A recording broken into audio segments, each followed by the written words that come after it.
नमस्कार, मैं हूं शम्स ताहिर खान और आप देख रहे हैं वारदात। कहावत बहुत पुरानी है कि हर संत का एक अतीत होता है और हर शैतान का एक भविष्य। अपनी समाधि को लेकर सुर्खियों में बने हुए संत आशुतोष जी महाराज का भी अपना एक अतीत था। वो अतीत जिस पर पिछले 40 सालों से पर्दा पड़ा हुआ था। अब जब पर्दा सरक रहा है तो पता चल रहा है कि महाराज ब्रह्मचारी नहीं थे, बल्कि उनका अपना एक भरा पूरा परिवार था। पर महाराज नहीं चाहते थे कि राज उनके जीते जी खुले। याचिका थी एक दिलीप झा नामक व्यक्ति की, जिसने अपने आप को ये साबित करने की कोशिश की कि मैं महाराज जी का बेटा हूँ। हम दोनों में पिता पुत्र का संबंध था और मुझे संस्कार की अनुमति दी जाए। हमारे जितने भी सर्टिफिकेट वगैरह है उसमें सभी में महेश दा नाम लिखा हुआ है। कोर्ट ने इतनी डेट्स होने के बाद, इतनी हियरिंग्स होने के बाद, 5 महीने के बाद वो एक भी सबूत प्रस्तुत नहीं कर पाया। लेकिन हमारे पास से बहुत सारे डॉक्यूमेंट्स है। कोर्ट ने उसकी याचिका को भी अवैध ठहरा दिया और उसका बता दिया उसका कोई लोकस स्टैंड ही नहीं बनता। सीबीआई इंक्वायरी करा लीजिए ना कि आशुतोष महाराज आखिर हैं कहाँ के। तो वही महेश दा जो है अभी आशुतोष महाराज हैं। अभी समाधि के ऊपर कोर्ट में चर्चा ही नहीं हुई है। यदि अंतिम संस्कार करना है उससे पहले डीएनए टेस्ट हो जाए। लीगल फाइट है जो चलेगी और हम उसमें अपनी बात को रखेंगे। वो ऊपर से तो नहीं टपके हैं, कहीं जन्मे हैं, तो किसका बेटा है हमको ये समझा दीजिए। एक आशुतोष महाराज और 1000 बातें। आखिर आशुतोष महाराज का सच क्या है? क्या वो ब्रह्मचारी हैं या फिर शादीशुदा? आखिर उनका अतीत क्या है? वो मूल रूप से कहां के रहने वाले हैं? और आशुतोष महाराज के आशुतोष महाराज बनने की कहानी क्या है?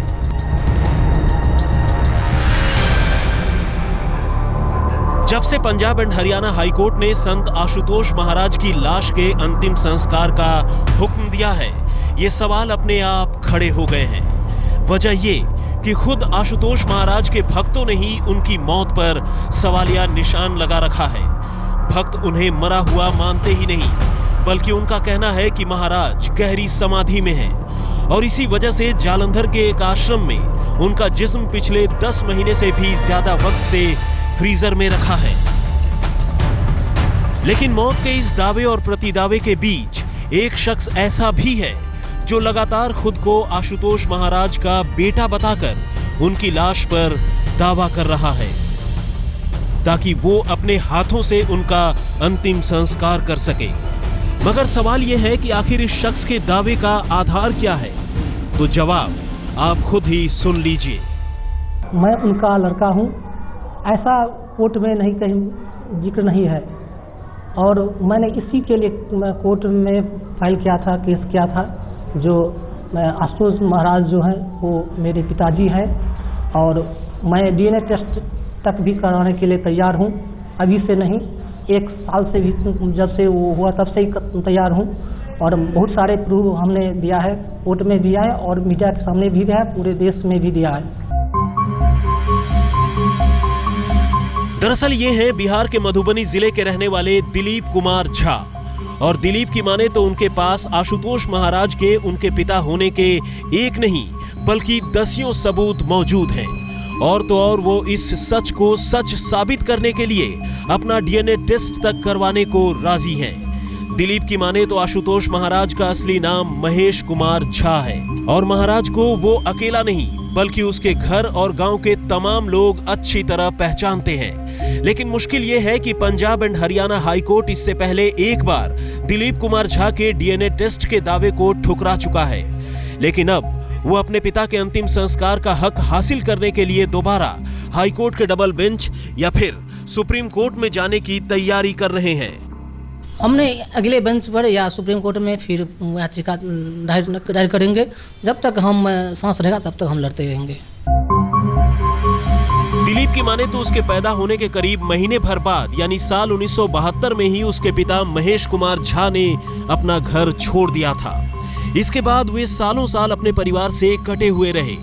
कई लोगों ने तो उन्हें मरा हुआ मान लिया, लेकिन 1999 में तब उन्हें बड़ी हैरानी हुई जब अचानक एक रोज उसके पिता महेश कुमार झा ने उससे संपर्क किया, लेकिन तब तक वो महेश कुमार झा से संत आशुतोष महाराज बन चुके थे। एक रोज उन्हें आशुतोष महाराज का खत मिला, जिसमें उन्होंने खुद को दिलीप का पिता बताते हुए उसे अपने पास बुलाया था।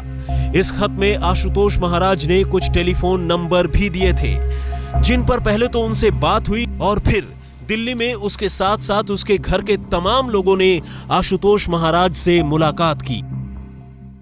99 में हमको एक पत्र मिला। उस पत्र में लिखा था कि जो मैं आपसे मिलना चाहता हूं, उसमें टेलीफोन नंबर था। उससे मैंने उनसे मुलाकात की और फिर उसके बाद हमसे वो बात होता रहा और मुलाकात होती रही। खास बात यह रही कि इस दौरान महाराज ने सिर्फ अपने बेटे को ही नहीं बल्कि परिवार के हर मेंबर को पहचान लिया और बातें की। लेकिन 1972 से लेकर 1999 तक आशुतोष महाराज के कई ऐसे चौंकाने वाले राज थे जिनसे दुनिया अब तक अनजान है। जालंधर से परमजीत रंगपुरी के साथ सुजीत कुमार झा, पटना, आज तक।